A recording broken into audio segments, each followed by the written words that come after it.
संपत्ती क्रिएट करताना सगळ्यात महत्वाची गोष्ट असते ऍसेट क्लास. ऍसेट क्लास मध्ये कोणत्या माध्यमामध्ये तुम्ही पैसे गुंतवताय, कशामध्ये पैसे गुंतवताय, त्याच्यावर रिस्कची सगळी डेफिनेशन पुढे चालू होते. त्याच्यामध्ये दोन ऍसेट क्लास आहे, एक ट्रॅडिशनल आणि एक स्मार्ट. तर ट्रॅडिशनल ऍसेट क्लासमध्ये रिस्क झिरो आहे. आपले पैसे प्रिन्सिपल प्रोटेक्ट राहतात, त्याच्यावर रिस्क काहीच नसल्यामुळे ते प्रोटेक्शन असल्यामुळं तिथे रिटर्न आपल्याला कमी मिळतात, म्हणजे परतावा आपल्याला कमी मिळतो.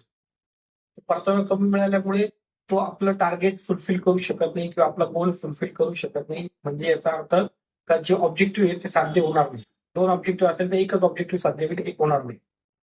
सगळ्यात महत्वाचा विषय. म्हणून आपल्याला इन्फ्लेशनला बीट करणारा ऍसेट क्लास पाहिजे, त्याच्यामध्ये रिस्क असते. रिस्क मॅक्झिमम 5 वर्षापर्यंत आपल्याला मॅनेज करावं लागते.